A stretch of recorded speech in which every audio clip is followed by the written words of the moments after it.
Well, good evening, everyone. Welcome. My name is David Murphy, and I'm a member of the programming team here at CHM and a lifelong Warcraft fan. And it is so good to see so many of you out there, as well as watching online and watching the recording. Welcome to you all. Tonight, we look at the compelling and complex story of one of the most iconic forces in the history of computer gaming, Blizzard Entertainment. It's a story involving millions of gamers, billions of dollars, perhaps quite a lot of it spent by some of you in the audience, and beloved franchises like Warcraft, StarCraft, Diablo, Overwatch, and more. But as we shall see, Blizzard's story is one not just of Warcraft's orcs and humans, but indeed of all too human problems behind the scenes in Blizzard's culture. So that said, it's great to have you all here, and we will dive in shortly. But I just want first just to provide some context. Here at CHM, our mission is to decode technology, its computing past, digital present, and future impact on humanity. CHM, you could say it's computing, humanity, and meaning. And indeed, tonight's program exemplifies our mission, with gaming being such an important part of computing history and present and future. Without any further ado, I want now to just take a moment to introduce tonight's speaker and moderator. Jason Schreier is known to many of you. He's the author of Play Nice, The Rise, Fall, and Future of Blizzard Entertainment. He's a reporter at Bloomberg News, where indeed he covers the video game industry, and he's the New York Times bestselling author of Press Reset, Ruin and Recovery in the Video Game Industry, and Blood, Sweat, and Pixels, the triumphant, turbulent stories behind how video games are made. And moderating tonight's fireside chat is CHM's own Hansen Su. He's a curator with our Software History Center.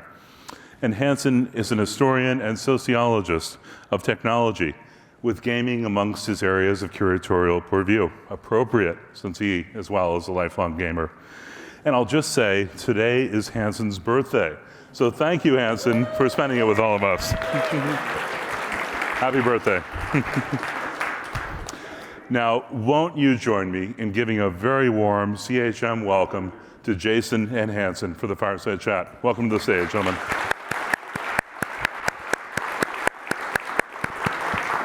Welcome. Welcome. All right. Happy birthday, Hansen. No, thank you very much. We've spent the last 2 hours together, and he has not mentioned this.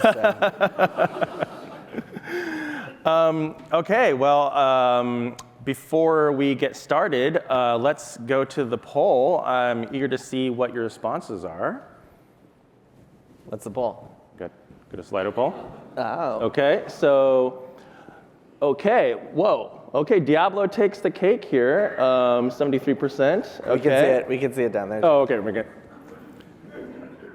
A lot of Diablo we've got fans. Some more StarCraft players. Thank you all for coming, by the way. It's great to see. Great to see a big crowd for this. Really cool. A lot of Blizzard fans in the audience. Yeah. I'm a Warcraft, StarCraft, and Diablo player myself, so glad to see that. Also played Heroes of the Storm, a little bit of Hearthstone. Okay, let's go to the next one. Okay, have you met a significant other or a good friend through a Blizzard game? Oh. 0. Wait. Up. Oh, there we go. No. Okay. It's changing in real time.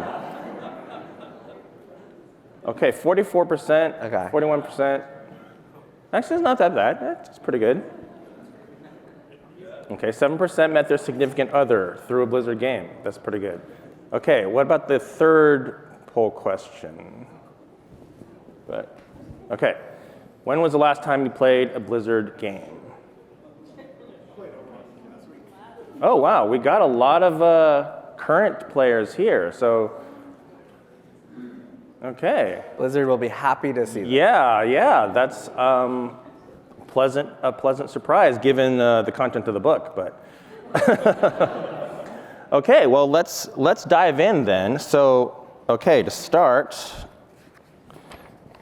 Okay. So you've mentioned before that the book is both a story of business but also of culture. So let's talk about that culture. What formed Blizzard's early culture and values, and how important was that culture to the success of Blizzard's games? Sure, yeah.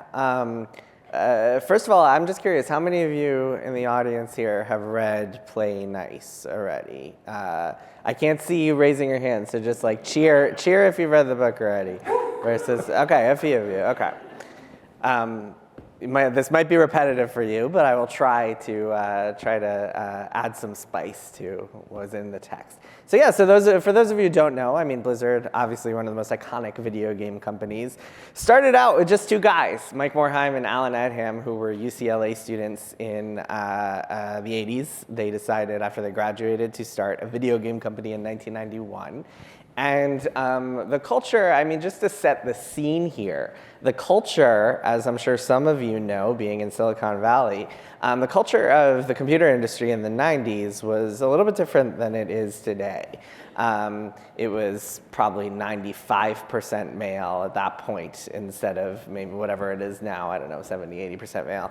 At the time, it was very Wild West. It was very much a lot of people who didn't even realize that this thing was an industry, especially in video games. I think there was, obviously Microsoft was established back then, and IBM and some of the big technology giants, but this idea, and some of the early Blizzard employees who started joining the company had no idea that you could be paid to make video games. That seemed just like a baffling concept in the 90s. I guess it's still kind of a baffling concept today that you can be paid to make video games. But back then, the video game industry was it was an industry. It was very nascent.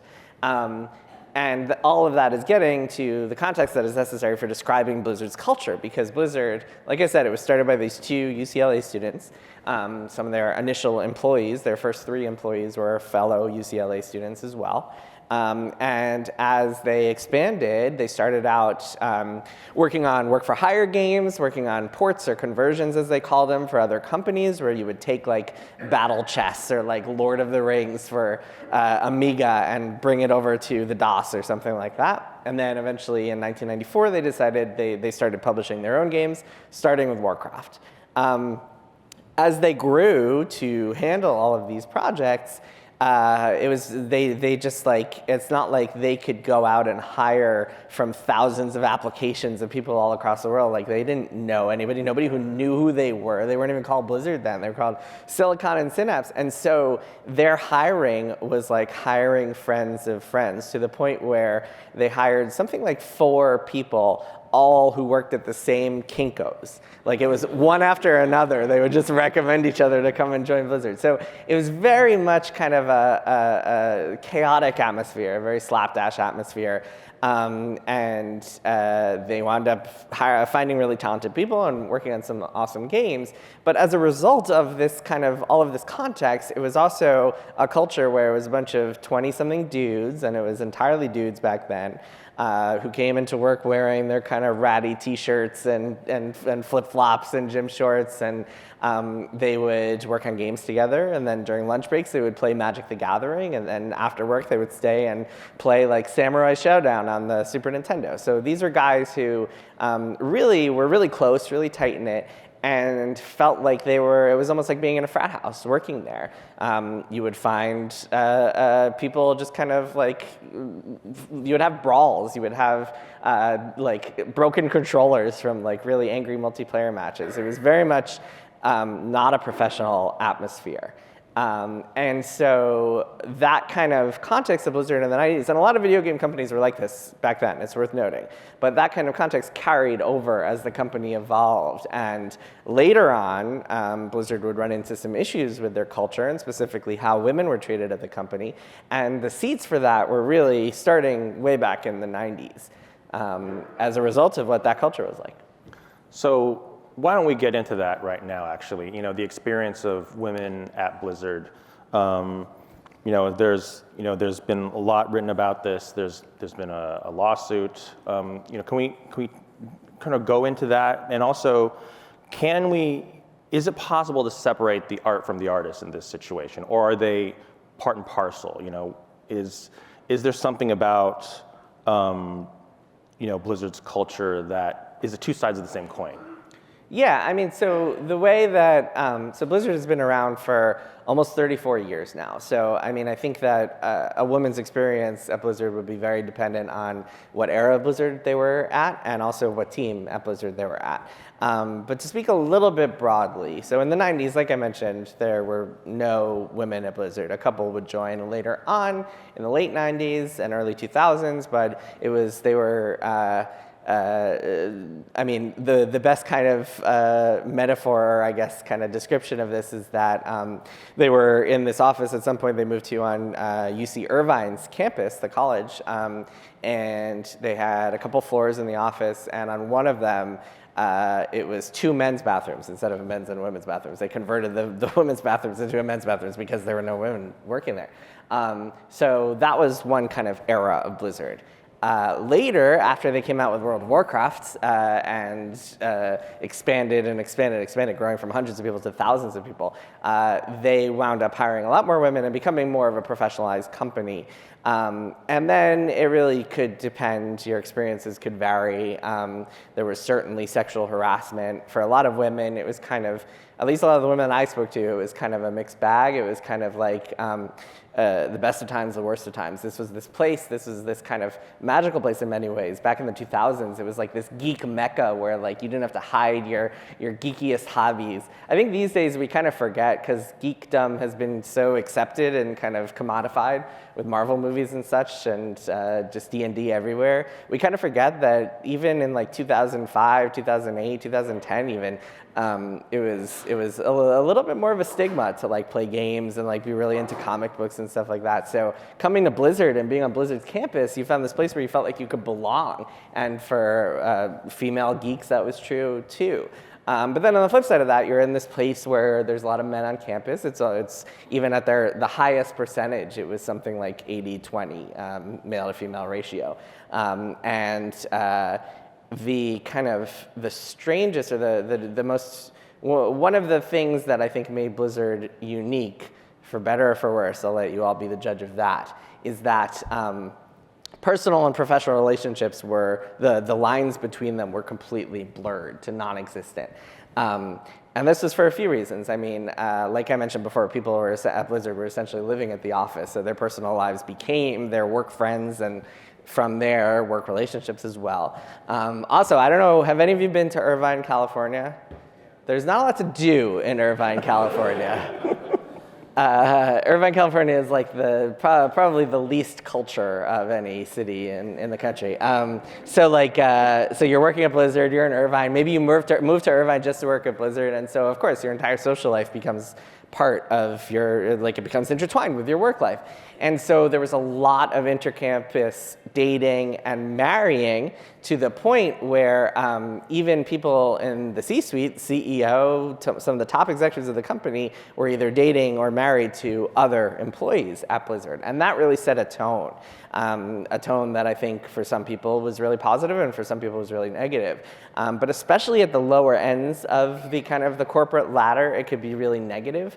If you were a QA tester, a female QA tester, and your boss like hit on you or asked you out or something, that could make your entire job untenable. And they would be like, well, the top executives here do it, so why can't I? So that could be really, really uncomfortable for people, and that was one of the factors that contributed to what you were getting at, which is kind of taking the long-winded approach here, which is that like in 2021, the state of California sued Blizzard, Activision, Blizzard, the parent company, but a lot of it focused on Blizzard for sexual misconduct and discrimination. And yeah, there's a lot to unpack there. Play Nice goes into a lot of this. A lot of stuff in the lawsuit is actually inaccurate or misleading or sloppy. But it is very true that there's this culture where a lot of women just felt uncomfortable and felt like they were, just had to deal with a lot of bullshit, like being there. It was very much a boys' club. It was very much the type of company where like it was hard to get ahead if you were not going to barbecues at the founder's house or going to strip clubs with the boys. And that, I mean, I think the company is to this day working to try to improve that, but that was a big reality of what it was like to work at Blizzard. Mm-hmm. Well, let's take a little more positive note. So, I mean, people wanted to work at Blizzard. I mean, you mentioned like, a lot of women wanted to work at Blizzard because there was such a love for its game, right? So like, both from its fans and its employees, what created that love? Why did people love Blizzard so much? Yeah, I mean, there were a lot of reasons. It really started at the very beginning, which is that Blizzard, in the 90s, there were a lot of game companies that were run by suits, that were run by money people who didn't really care much about games. They just saw them as commodities. I guess that hasn't changed much today, but in the 90s, it was very, very common, and it was very rare to have people who actually knew games and played games in charge of companies. Blizzard, it was very much started not to make money, but because Alan Adham and Mike Morhaime, the two founders, just loved games and loved playing games and wanted to make games, and they had a lot of ideas and kind of strong opinions on what made games great. And as a result, when they made something, they were all playtesting it constantly, and they were all giving each other feedback and talking about the work. And one of the kind of secrets to Blizzard's success is that they would know when a game was going to be a hit because they wouldn't be able to stop playing it at the office. Like even after hours, they would all just be sitting there playing it for fun. And that happened with Warcraft especially. And there were a few other secrets to their success. I mean, one of Blizzard's kind of their strategies essentially was to take a game that they really loved playing but found flawed and make their own version that fixed all of those flaws. And so they did that. Their first kind of successful example of that was a game called Dune 2, made by Westwood, which was kind of a proto real-time strategy game. And they took that and they said, hey, this is super fun, but it doesn't have multiplayer, and we want to be able to play against each other. And so they took that and they added orcs and other Tolkien ripoff stuff to it, and lo and behold, Warcraft is born. And they started to know that Warcraft was going to be a hit when they would play each other online, and they were like, holy crap, like the rush, the endorphins of playing another person instead of just a computer is just like unlike anything we've experienced before. And that really kicked off that franchise. World of Warcraft, which came a few years later, was a similar example where they were all in the office just playing nothing but EverQuest all day. I don't know if you guys remember EverQuest. They used to call it EverCrack back in the day because it was so addictive and just like life all encompassing. But a lot of people played that and they were like, this is cool and it's fun and there's a lot of interesting stuff here, but it can also be opaque. It can also be tough to get into. If you die in the middle of a dungeon, you have to go back through that dungeon like naked to go get all your stuff. Otherwise you lose it forever. Like, what the hell? Like, what are they thinking with this? And so Blizzard people were like, we can make our own version that is way more accessible, way more approachable, way more polished. And that's what turned into World of Warcraft, which of course became a smash hit beyond anyone's possible, anything, nobody could have imagined what that would turn into. Yeah, I mean, you talk about in the book how World of Warcraft totally changed Blizzard because of the scale of that game. Can you sort of discuss that? Yeah, I'll give you an anecdote, which is that Alan Adham, who was the founder of the company, and Mike Morhaime, they kind of, when they were making their projections for World of Warcraft, they both came up with numbers, and they were telling other people in the company, like, this is what we think we're going to do. Mike Morhaime, he said, I think we're going to reach EverQuest's subscriber number. So I think we're going to hit 500,000 subscribers in the first year or so. Alan was a little more optimistic. He said, I think we can hit 1 million subscribers. Like, we're gonna shoot for the moon. We're gonna really kill it with this one. We're gonna take it to the next level. We're gonna hit 1 million subscribers in our first year. People looked at him like he was insane. Like, what, 1 million subscribers? Are you kidding me? Ladies and gentlemen, by the end of their first year, they had 5 million subscribers playing World of Warcraft and paying monthly to play World of Warcraft. They would go on to peak at about 12.5 million subscribers, which there's this guy, John Statz, who worked at Blizzard, and he would send out emails every time the subscription number surpassed a country, and he would be like, suck it, Switzerland.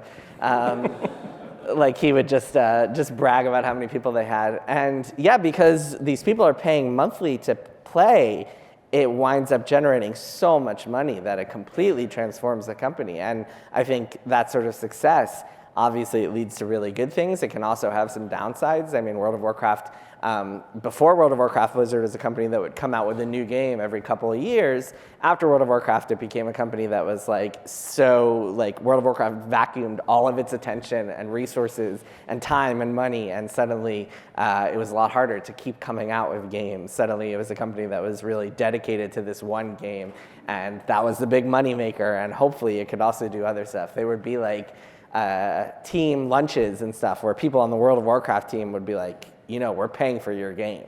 So yeah, it really changed things. And then the biggest way it changed Blizzard was that Blizzard, as I mentioned earlier, was a few hundred people in 2003, 2004, maybe around 500 people, something like that. By 2007, 2008, a few years after they launched World of Warcraft, there were 3,000 people. So that growth was it was exponential growth, and it completely transformed the company. Suddenly, they went from this kind of tight-knit group of people in Irvine to an international company with offices in Austin, Texas, and South Korea, and China, and armies of customer service people all across the globe. Just completely different as a company.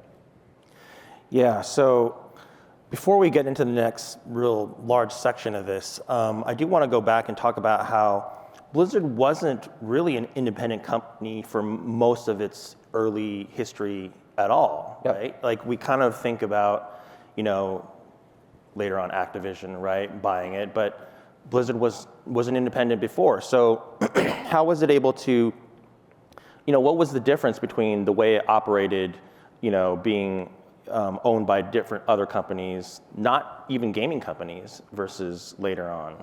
Yeah, it's a misconception, I think, among Blizzard fans that it operated independently until the Activision merger, and then that started to change things. And the reason for that misconception is because it had a lot of autonomy until later on. This is a big theme of the book, is the kind of the corporate takeover, and that is one of the reasons I wanted to tell this story, is starting to hear about what happened there. But yeah, so like I said earlier, Blizzard was founded by Alan Adham and Mike Morhaime. In 1994, they decided to sell the company to this education software company called Davidson and Associates, which was best known as the company behind a game called Math Blaster. If any of you all remember that, which, by the way, I had no idea, growing up in the 90s, that Math Blaster and Warcraft were run by the same company, but it would have blown my mind if I had known that. But yes, Davidson Associates bought them, and then they shuffled through parent companies for a while, wound up in the hands of this company called Sendint that was later investigated by the SEC for massive accounting fraud. The prosecutor in charge was Chris Christie. Of that particular case. People went to jail. You can read about it and play nice. But cut ahead to 2007, and they wind up merging with Activision to form Activision Blizzard. And things go pretty well for a while. So the reason Blizzard had so much autonomy, despite shuffling between parent companies for so long, is that Mike Morhaime and his crew, President Paul Sams and a bunch of other executives on their team, they were able to manage up by essentially saying, hey, look, you guys give us time, you let us cook, you give us what we need, and let us delay our games a few times, and we will deliver you hit after hit after hit. And that is exactly what happened. Warcraft, Warcraft 2, StarCraft, Diablo, Diablo 2, StarCraft. Each one was subsequently bigger than the last one, culminating in World of Warcraft, which was the biggest game on the planet. So they had a winning formula. So it would make no sense for any of these corporate parent companies to step in and be like, no, you can't have a 6-month delay. You must hit this fiscal quarter. So that was all awesome for a long time. And then they merged with Activision, and things remained really good. Blizzard maintained its freedom and autonomy. And then in 2013, Blizzard had to cancel a project called Titan. And Titan was supposed to be their next big thing. It was supposed to be essentially their successor to World of Warcraft, this next big online game that would change the video game industry forever. But it was canceled for various reasons. You can read about them in Play Nice, and cost them $80 million. And more importantly than that, it cost them 6 years of development time and a whole lot of opportunity costs from a lot of their most talented staff. And that was the point. That combined with a few other factors was really the point where Bobby Kotick, who was the CEO of Activision Blizzard, the parent company, he looked over at Blizzard and said, hey, like, you guys had always promised, like, give us time and we'll deliver these hits, but you just broke your promise. So that was the point where, like, Activision, the parent company, started to step in more and essentially led to a corporate takeover that would really come to fruition a few years later. So what was the big culture clash between the Activision side and the Blizzard side? Yeah, it's interesting. So Blizzard's philosophy from the very beginning was always, we are gamers, we make games because we love games and we want to play them, like I mentioned before, the play testing, and also when it's ready. Like, give us as much time as possible to make these games. It was this philosophy that was kind of, it was really ingrained when they came out with Diablo, which was released at the end of 1996, and they were working to try to finish the game by the Christmas holiday, because it was kind of this industry accepted wisdom that if you didn't come out by Christmas, your game would flop, because it needs to be in the holiday catalogs, it needs to be on the front shelves of Target and Walmart, otherwise nobody's gonna buy your game. And they missed Christmas. They came out like the last day of December of 1996 or the first day of January, whenever it is. And the game still was a massive hit. And it kind of taught them, it was this like business case study and learning that actually it doesn't really matter when you come out. As long as your game is really, really great, people are gonna flock to it. And that taught them this lesson that they just carried on for years and years and years. Activision, how should I put this? Bobby Kotick, how many of you guys are familiar with Bobby Kotick, the CEO of Activision? So Bobby Kotick is a guy who, he loves money. He thinks of games as products, and I think he'll be very straightforward about that. The way he built his empire, built Activision, is by hiring people who came not from the gaming world, but from the CPG world, the consumer products good space, from companies like Nestle and like Procter & Gamble and other companies that knew how to ship things on time. And that was always Bobby Kotick's like mantra, was not we want to make great games, was not we want to take all the time we need. It was we are going to be predictable and be on a predictable schedule. And whenever he found a hit franchise, he would, to use his word, exploit it by releasing sequel after sequel and spin-off after spin-off and essentially turning it into a yearly franchise, if not more often than yearly. And so the list of franchises that he's done this to is very long. It's Tony Hawk and Guitar Hero, most famously Call of Duty, which has come out every fall for the last 20 years without missing a single year. Call of Duty is the only one that worked, by the way. Tony Hawk, Guitar Hero, Skylanders, all franchises that he just completely destroyed by taking this approach to them.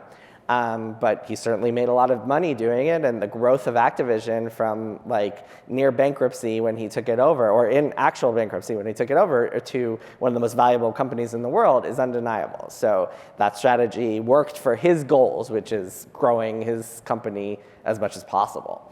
And that strategy is very much not in line with how Blizzard made games. And the clashing really started, I mean, it started after Titan was canceled in 2013, but like really started kind of propagating in the years that followed. It was kind of this slow burn. A lot of it came through, so what happened was after Titan happened, Bobby Kotick pushed Blizzard to hire a CFO, get some adults in the room. CTO also, but the CFO was the important guy because they wound up hiring this guy named Armin Zerza, and Armin Zerza, just like many of Bobby's favorite people, came from Procter & Gamble. And he came in with, let's just say, he didn't really know games. He wasn't a big gamer. He like tried to play some World of Warcraft, but like he wasn't someone who grew up playing games or had a love for games. And to say there was a cultural clash there is the understatement of the century, because he came in and had this approach of like, this thick Austrian accent. I'm not going to try to emulate it, but just imagine this being said in a thick Austrian accent. He would come in and he'd say something like, why can't we just start another factory to make games more quickly, the way we do to produce soap in South America? Mythical man month. Exactly. That was a big thing, because that's what Activision's approach, the way that Activision successfully came out with a new Call of Duty every year was by throwing as many people as possible at it. These days, Call of Duty, I believe, has something like 3,000 people working on it around the world. And so that was his approach. And so there was a lot of cultural clash over Activision wanting Blizzard to hire more people on the World of Warcraft team to release expansions more quickly. And Blizzard sometimes agreeing, sometimes pushing back. It would become a huge point of contention. And really, hiring people was one of the biggest cultural clashes because Activision was very much like factory approach, cog in the machine, and Blizzard was like, no, that's not the culture we want to build here. And that led to a lot of problems.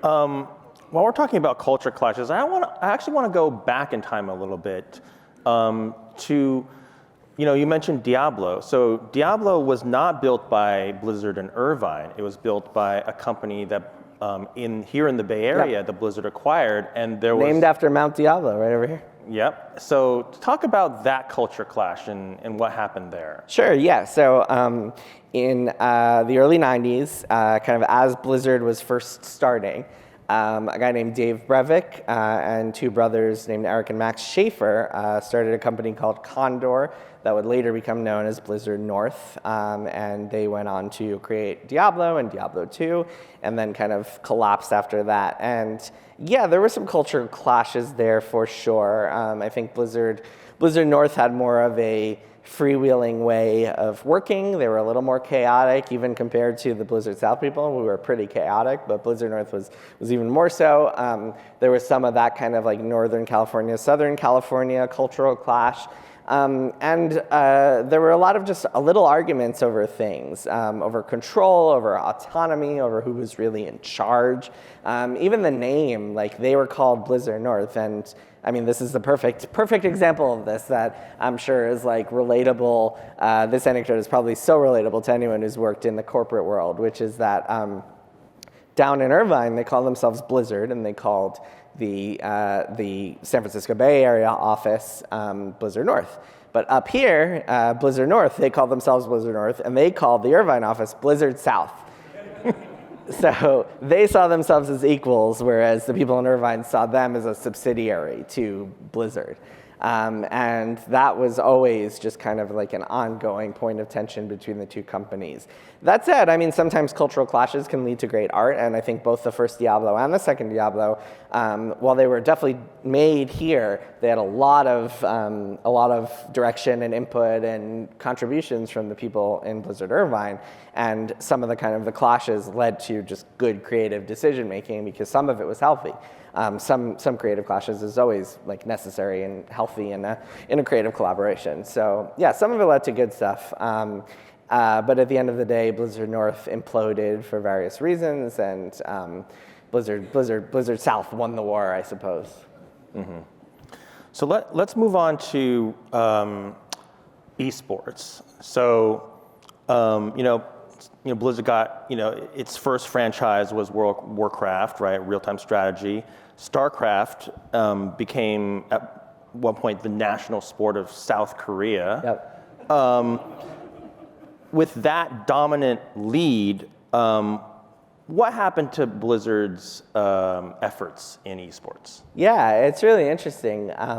StarCraft was like, I think the original StarCraft, the first StarCraft game sold something like 4 million copies in South Korea, and the population of the country was 40 million, so pretty wild stuff. There are a whole host of reasons why it became this cultural phenomenon in South Korea, but it did, and there was a lot of kind of consternation from the Blizzard side about that, or kind of like trying to understand what that meant and what esports actually were, because like in the 90s, the term esports, I don't know if it was around, but like nobody had any clue of what that was. Maybe there would be an occasional Quake tournament or something, or like local LAN tournaments, but like this idea of like people going to watch stadiums full of video game players, that would have seemed like bonkers to anyone back then. And so South Korea was the first people at Blizzard would look over and be like, wait a minute, like they're televising StarCraft? Like people are packing stadiums to watch people play? What is going on here? And then, Blizzard always kind of tried to take a role in the esports scene. StarCraft, there was battles with them and like the Korean league that that oversaw it. I won't get into all the details there, but kind of the main esports focus was always kind of like grassroots. Like we want to just kind of like help out these local organizers in various ways. We want to be present here, but we don't necessarily want to invest big bucks in esports, at least not yet. And all that changed with a little organization called the Overwatch League, which some of you all may have heard of or watched happen. I'll tell you guys a funny story. So in 2015 or 2016, like around the time that Overwatch was coming out, the esports group at Blizzard, they knew they wanted to do something competitive with Overwatch, but they weren't sure what it was going to look like. And there was this guy, there were two guys, Trevor Houston and Nate Nanzer, who were kind of like mulling over this idea of like a league that would resemble the NBA or the Premier League or some sort of professional sports organization with teams that were based on cities, and they would get full-time salaries, and it would be this professional organization. You would have a regular season and a playoff and all that other stuff. And everybody really liked the idea. It went up the chain. Eventually, the Blizzard group took it to Activision. And they're in a room and they're pitching it to people, and they have this idea of ownership, that each team will have an owner, maybe like an established esports organization, or maybe like a rich person would get in on it. And they say, we're going to sell these teams for $250,000 each. And people at Blizzard are like, $250,000? Like, that seems ambitious. Are we sure we want to do that? But they were like, no, we can make that work. They get in a room with Bobby Kotick, and they pitch him this idea to do that. And he looks at it and he says, this is great. I want to do it. I'm all for it. But you know what? $250,000, let's make that $20 million. $20 million per team, per Overwatch team. $20 million to own an Overwatch team. And this is like, I mean, nobody knows how to make money in esports, and the Overwatch League certainly didn't have like a proven model for revenue. So this is a proposition that like each team owner starts $20 million in the hole already without a proven way of making money in esports. It was bonkers. And his logic was that he wanted to get like traditional sports billionaires involved. And so like 250 grand to a Bob Kraft is like couch cushion money, whereas $20 million, oh, okay, that could be an interesting investment. So his logic made sense, but taking it to that scale just made it impossible for the Overwatch League to ever work. Of course, we'll never know what might have happened if there hadn't been a global pandemic in the middle of their attempts to sell tickets to arenas all across the world. But I don't think it ever would have worked.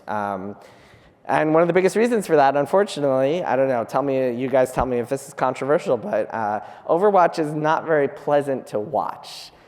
Like, it's frenetic and confusing, and even if you're like a hardcore Overwatch player, even if you know the game, it is so hard to tell what's going on when you're watching these pro players. And like, it doesn't help when the announcers are all getting super excited and you're just like, what is happening?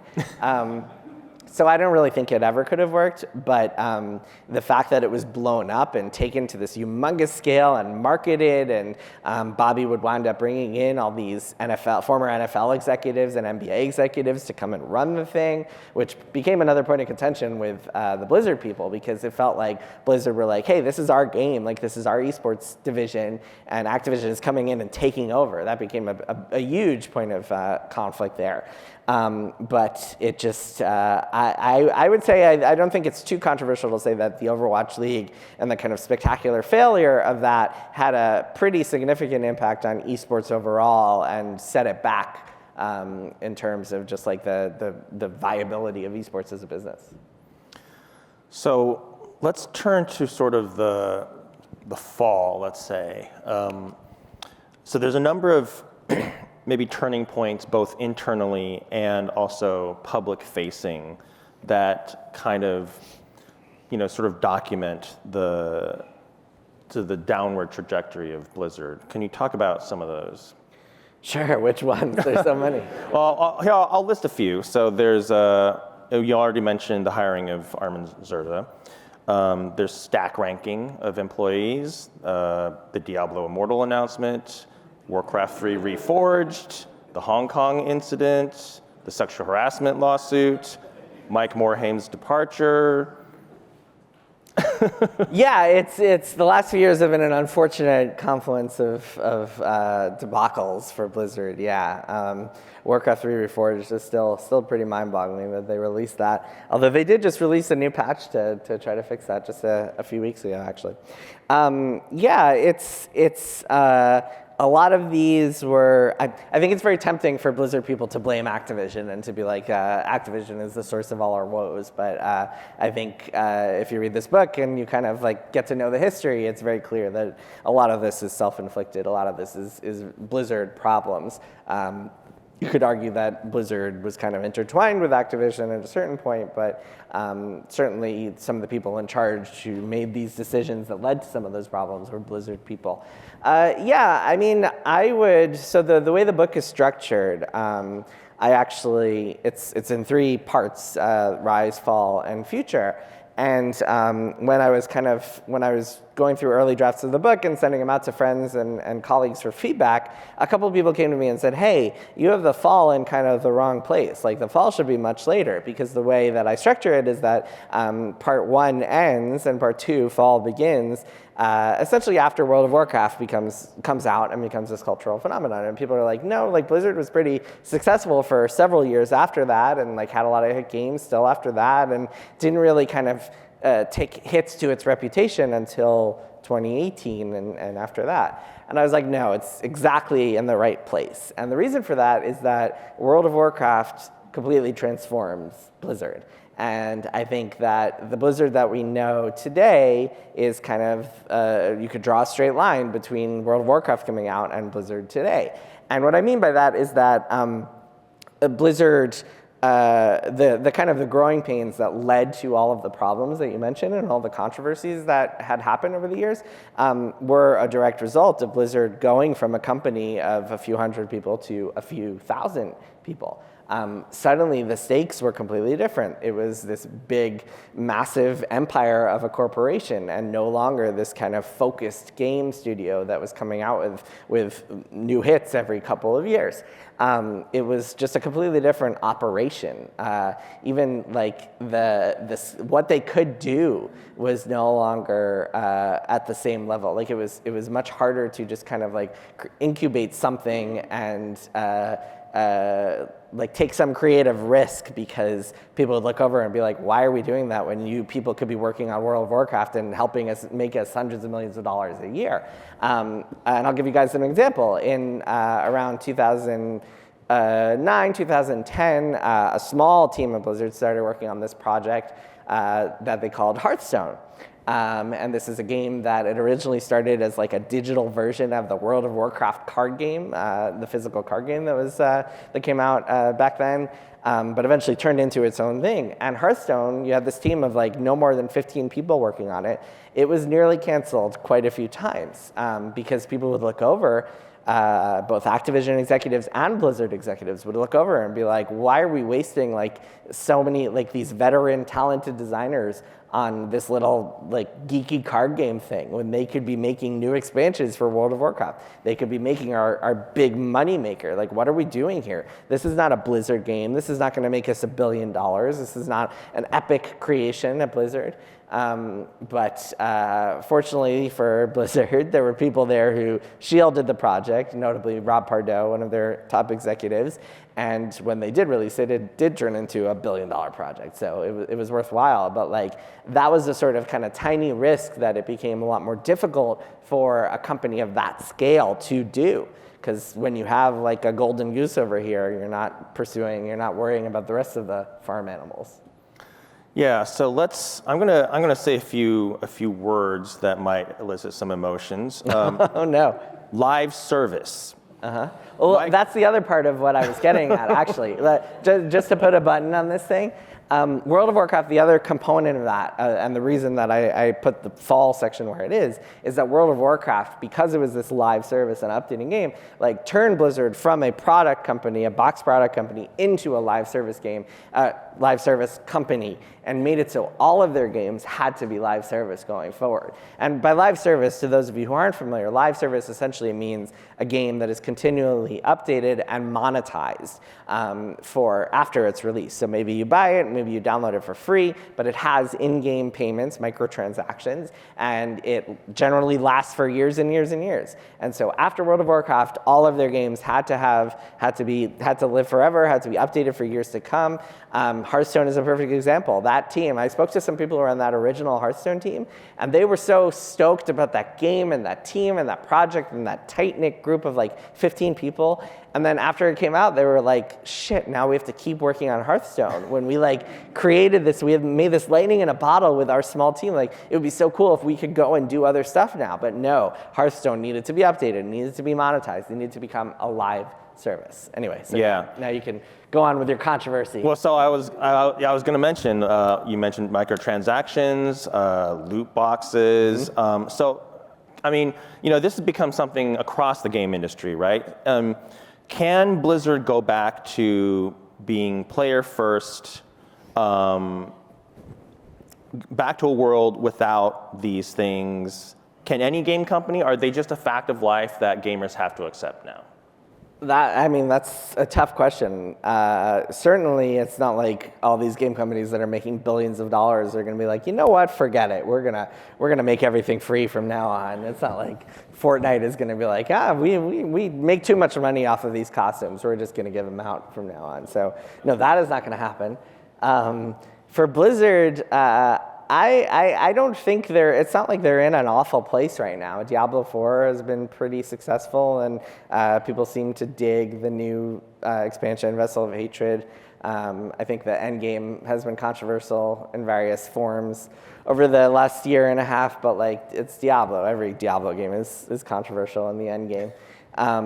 Overwatch 2 has plenty of fans. World of Warcraft, I saw a lot of reviews of the new World of Warcraft expansion calling it like as good as it's been in a decade. So I don't think Blizzard is necessarily like in a non-player first place right now.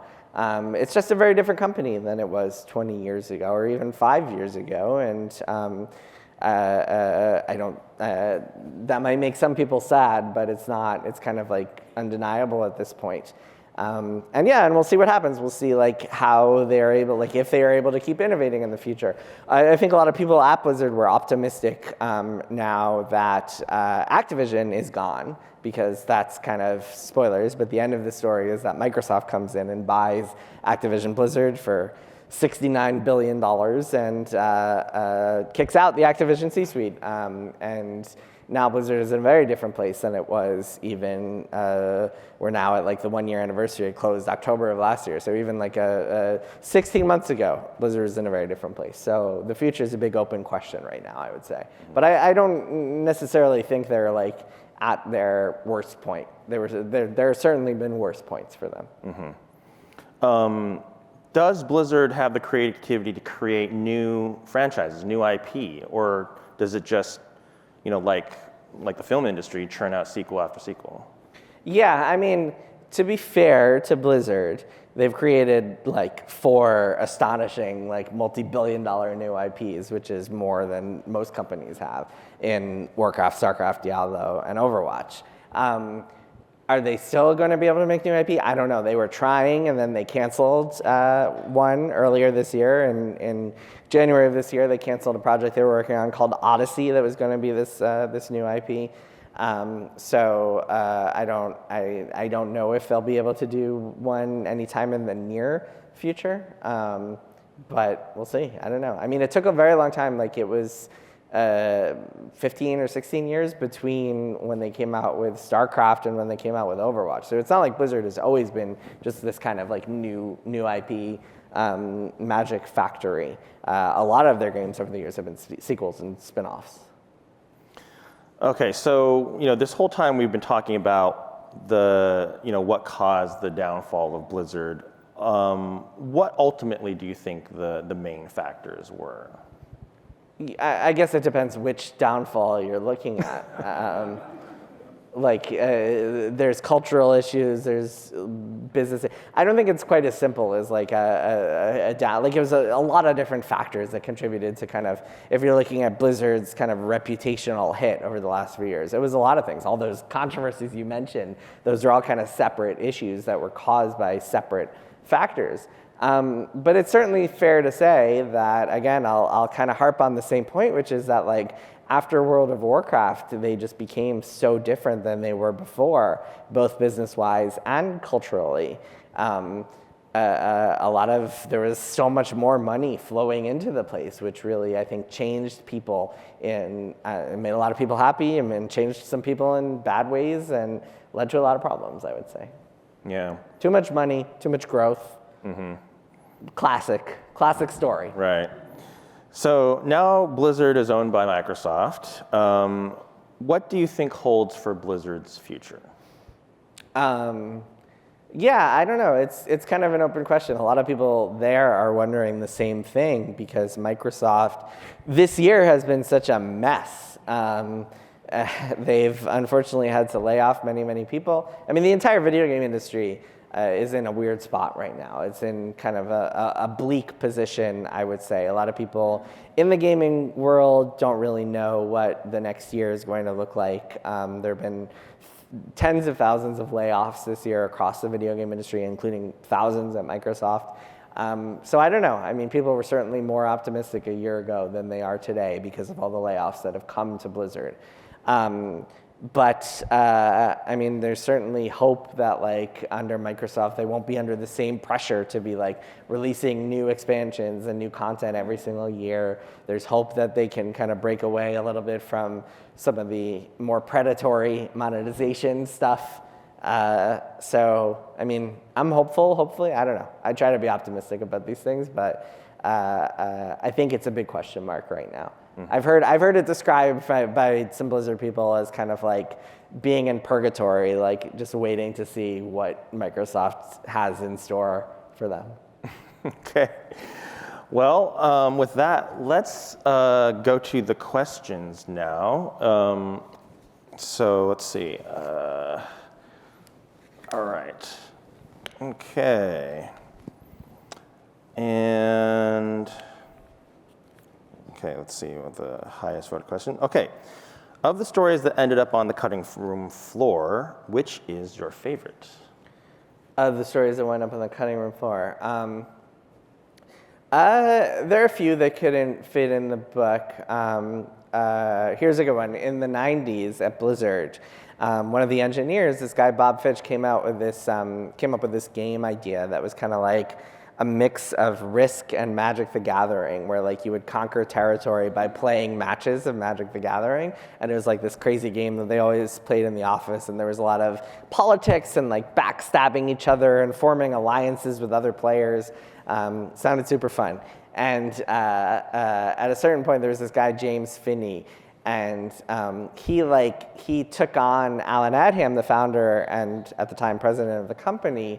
And essentially, like, Alan was planning to team up with this other player to, like, gang up on James Finney, and James Finney convinced this other player to backstab Alan, who was, again, the president of the company and all of their boss. And Alan was so impressed by this maneuver that he decided that James Finney should be the lead designer of their next game, which was called StarCraft. And so the lead designer of StarCraft, of course, a cultural phenomenal video game, got that spot in part at least because he outwitted the founder of the company at Risk Magic the Gathering, the hybrid game.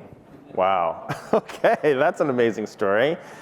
Okay, so Andy Lee asks, was there anybody in the book that refused to be interviewed, but you would have loved to pick their brain and hear their perspective? So this is a question I can't answer, and I'll explain why. So for the book, I spoke to about 350 people, 300 of them like Blizzard people, current and former employees, and a bunch of them spoke on the record, and they're quoted in the book in some way or another, and then a bunch of them did not and wanted to just speak to me anonymously or like agreed to participate in fact-checking in some way or another. And so I very deliberately am not saying who I did or didn't speak to during that process, because if I start saying who I didn't speak to, you can kind of use process of elimination to figure out who I did speak to, and I don't want to burn those people in any way. So I can't answer that question. Okay. The one question I can't really answer. Ben Xiao asks, how did you come across the story that the Leroy Jenkins video was scripted? Oh, that was a fun one. So I spoke to the people who made it. These guys, Vincent and Ben Schulz, who were these kind of like college, or they knew each other in like high school, elementary school. They were just always gaming buddies, and they like to troll people on the internet.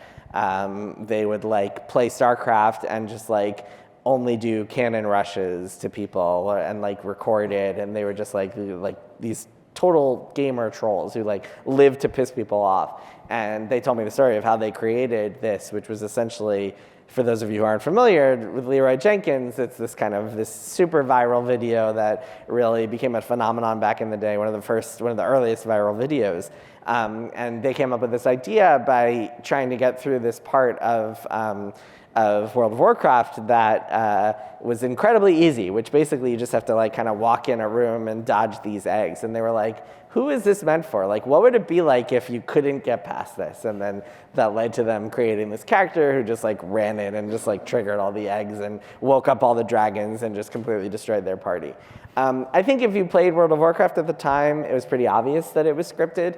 Some of the dialogue in the video is just incredibly dumb. It's like one guy is like, so what are our chances of succeeding? And someone's like, by my calculations, it's like 33.333, repeating, of course, percent. And it's just like, if you think about it for even a second, it's kind of like, what? Their chances of succeeding? But yes, of course, it went viral, and everyone knows the term Leroy Jenkins now from all the different. A fun fact in the book, a fun little tidbit in the book is that it became so mega popular that they would get requests from like celebrities, including, I believe it was Ben Affleck, who like wanted them to record like a video for him. Like his assistant reached out to them to try to record something, and they were like, sure, for $500. And he was like, okay. How have employees, especially higher ups at Activision Blizzard, reacted to the book? I don't know. Good question. You'll have to ask them. I mean, it just came out a few weeks ago. I haven't gotten any angry emails telling me that I got everything wrong. So there's that. Yeah, I don't know. I'm curious. Maybe I'll see some. I'm heading down to LA tomorrow morning for the Game Awards on Thursday, and I'm expecting to run into a few of them. And so I might have a better answer on Friday morning. So you've written 2 other books on various game studios. What makes Blizzard unique or stand out compared to the other studios?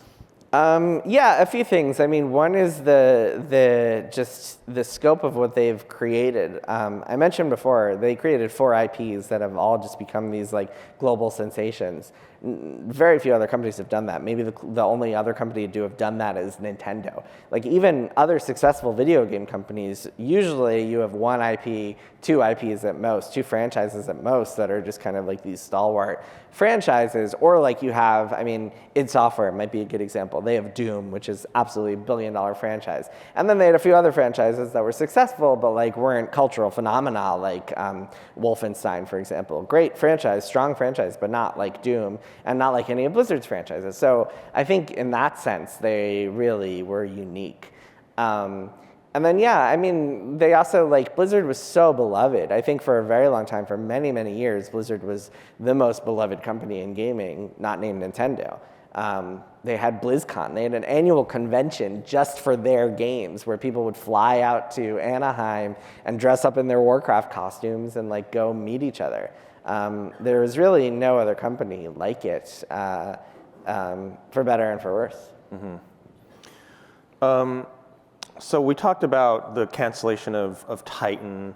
Why would they cancel projects like Titan and Odyssey and others? Yeah, there are a ton of reasons. I have a chapter about Titan in the book that kind of gets into a lot of what happened, but short version is a lot of mismanagement, a lot of kind of floundering in terms of what the game was. Which I think is a very common story when you're creating something new, which is that it's very difficult to kind of pinpoint the core gameplay loop, and that's kind of game design speak for like what you actually do in a game and what makes it fun, and it's really tough to tell whether it's going to be fun, and it just didn't work. I think it also suffered from this kind of curse of success where like you had this company that had infinite money and time, and so there were no financial pressures on the game, and they all just kind of coasted and felt like they could just keep working on it forever. Because like World of Warcraft was still paying the bills for the whole company. So that was part of it too. A lack of urgency, I think, was a big factor. And then yeah, there was a lot of people point at the director of the game, this guy Rob Pardo, who was also a top executive at Blizzard. I think a lot of people pin the blame for the project on him. He was ultimately responsible, and there's some kind of behind the scenes drama there as well. What's the biggest myth about Blizzard? Biggest myth? Well, a recent one is this idea of the quote-unquote Cosby Suite. I don't know how many of you guys have heard. How many of you guys have heard of the Cosby Suite back when Blizzard? Yeah, I see a bunch of hands. So what happened was the California lawsuit hit in 2021, and the lawsuit had in it this kind of salacious section that was like, this guy at the company had this suite that was called the Cosby Suite. I think in the lawsuit they call it the Crosby Suite because it's, again, very sloppy, so they have typos and such. But they named after Bill Cosby, the alleged sex offender. But in reality, the story is not quite as salacious as it seems. So essentially at BlizzCon, they had this hotel suite in 2013. Actually, let me back up for a second. So after the lawsuit hit, there was this big gaming article that had like this giant picture on the top, this photo of like a bunch of Blizzard employees like laughing and smiling in front of this big frame picture of Bill Cosby, which was like horrifying in 2021 to look at that and be like, holy shit, like how awful are these guys? They're like going like this in front of Bill Cosby. And so this all originated with this suite that was at BlizzCon in 2013, where they called it the Cosby Suite, and they all like posed around this picture of Bill Cosby. And the article in the lawsuit made it out to be this like sex pest suite. In reality, this all happened in 2013, which was actually a year before most people knew about the Bill Cosby allegations, which were resurfaced. There had been a couple in like the early 2000s that I think that the entire world forgot about until 2014, when this comedian named Hannibal Buress came out and did a whole stand-up routine talking about Bill Cosby and how he was an accused rapist. And that was what set off like all of the different articles and lawsuits and essentially led to this reckoning with Bill Cosby. But back then, it was actually called the Cosby Suite because they had this inside joke based on some carpet of one of the hotel rooms they stayed at 4 years earlier that looked like a Bill Cosby sweater. And that's why they got a framed photo of Bill Cosby. And it was just this like very unfortunate thing where these pictures of people smiling in front of a Bill Cosby picture seemed totally innocuous in 2013, but then cut to 2021 when the lawsuit hit, and they're horrifying. So very unfortunate sequence of events, made more complicated by the fact that the guy who actually ran the suite, the guy whose suite it was, this guy Alex Afrasiabi, was one of the people accused the most of sexual harassment at Blizzard. So you have this story, and I get into this in the book because I spoke to women who were there who were essentially like, and this kind of sums it up, there was nothing nefarious in that suite except for this one guy who was like a real awful person. But this idea of like a Cosby Suite being this like sex predator den at Blizzard was just complete nonsense. Like it really was based on this kind of this inside joke running. And then if you think about it a little more, it's kind of like here are 8 like top Blizzard employees posing and smiling in front of a framed picture of Bill Cosby. Like, I don't know if people would really do that if they had actually known at the time. So it does make logical sense that people didn't know in 2013 because most people did not know at that point. But unfortunately, because of the way the internet works and the way that kind of like these images kind of glom onto people's memories, that became this kind of symbol for sexual harassment at Blizzard, this idea of a Cosby Suite. And it almost does a disservice to some of the real problems that were at Blizzard, including ones that are more systemic. And something that became pretty like a kind of common theme of talking to women at Blizzard was that a lot of the issues that they dealt with were a lot more subtle, a lot more just kind of like discriminatory things where like people might not even realize they're being discriminatory, or like they look around and they realize they're the only women in a room for a meeting, or like there are no women in leadership at Blizzard, or like they realize they're being paid $20,000 less than their male coworker. And that's sort of real systemic, like just kind of deeply rooted stuff that Blizzard really needed to deal with. And to look at something like the Cosby Suite and be like, oh, we can just get rid of all these people who like were responsible for this Cosby Suite, and then we'll all be good. That really does a disservice to some of the real problems that were there. So yeah, it was really just a combination of just kind of this unfortunate picture, misleading reporting, and it had some real consequences. A couple of the guys who were pictured with Bill Cosby no longer worked at Blizzard, worked for other companies, and were fired for their jobs for being in this picture. I spoke to two of them, and they both kind of tried to explain to their bosses, like, hey, like nobody knew about Bill Cosby then, but at that point it was too late, and they both lost their jobs as a result. Is Riot the new Blizzard? Quite a segue there. Is Riot the new Blizzard? What do you mean? Or is that's the question was, question? Are they in the fall of? I mean, it's not really related to Blizzard. Is Riot in the fall stage of their trajectory? I don't know. Yeah, we can skip that. Maybe. Has the unionization of the World of Warcraft team affected its development and quality?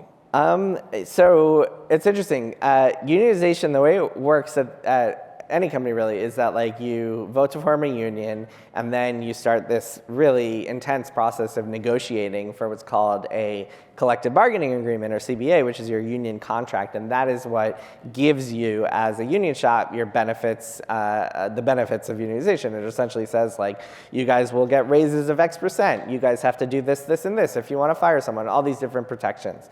And the World of Warcraft team, which announced a couple months ago that it was unionizing, they have not, as far as they've said publicly, formed a contract yet. So as of right now, I don't know if it's actually had any impacts.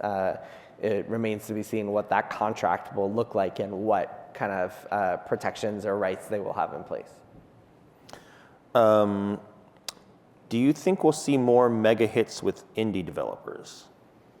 Yeah, I mean, we've seen tons this year. The Game Awards, I mentioned, the big video game awards ceremony is on Thursday night, and one of the Game of the Year nominees is this game Balatro, which was made by a single guy. Yeah, man, I flew here from New York yesterday morning and pulled up Balatro on my Steam Deck, and then suddenly I was in California. 6 hours went by. That game is ridiculously addictive and fun. It's on phones now, which like I do not recommend unless you want to watch like weeks of your life disappear. But anyway, yeah, I mean, indie games this year has been just like a treasure trove of like awesome indie games, including Balatro. How did you get people involved in some of these huge fiascos to talk to you? How do you build trust? Yeah, I don't know. I try to be pretty candid with people and tell them what I'm doing. A lot of times they know that I'm kind of going to tell some of these stories with or without them, and so I think they would rather that I hear their voice in some way or include their voice in some way. Sometimes they didn't talk, or sometimes they only talked on background or for fact-checking purposes. As far as building trust, I mean, I don't know. I've been fortunate enough to have a career going back quite a few years now, reporting on the video game industry. So I think a lot of people just kind of are familiar with my work in some way or another, or know people who have talked to me in various capacities, so they can just ask for references and stuff like that. So that's helpful. But yeah, I don't know. You have to ask them. What are your thoughts on the preservation efforts of future and past Blizzard games like Warcraft 1 and 2 getting pulled from GOG? Yeah, I saw that. So it was pulled from this store where they were selling it. I think it was because Blizzard just like released remastered versions of those games. Yeah, I mean, it's. I think, I don't know if Blizzard makes the original versions available for sale, but I do know that the remastered versions, you can kind of play those with the original graphics in place. So in that case, I mean, I think the games are still being preserved. So I don't think it's a huge problem. I think there's certainly much worse cases of companies not preserving their games. In this case, you can still play and buy the games. Mm-hmm. Would you say the culture towards female employees has changed or is changing at Blizzard? Yeah, I mean, I think that one of the really most positive effects of the lawsuit, other than it leading to a lot of just kind of reprimanding and repercussions for offending people at Blizzard, is that it made a lot more people willing to just call out bullshit when they see it. And I think a lot of employees feel more empowered to be look, this is bad. Please don't say this. Please don't do this. What you just said was totally out of line, or hey, why am I not being paid fairly? That sort of thing, I think, is a little bit more common. But that said, it's always kind of I think people, especially gamer-minded people, like to think of it as kind of an on-off switch, something you can just flip and be oh, we're not sexist anymore. Fantastic.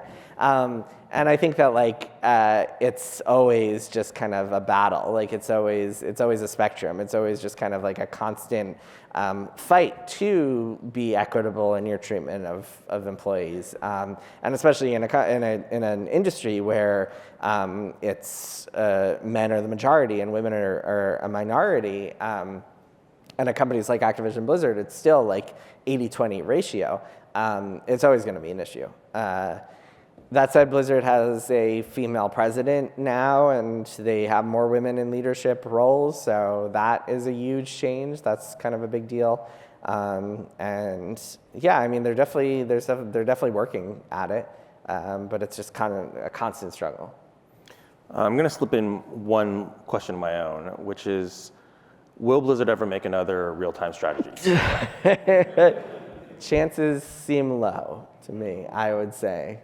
Well, it's a genre that is not just kind of taken, it's been superseded by other genres. I don't think it's as big as it was.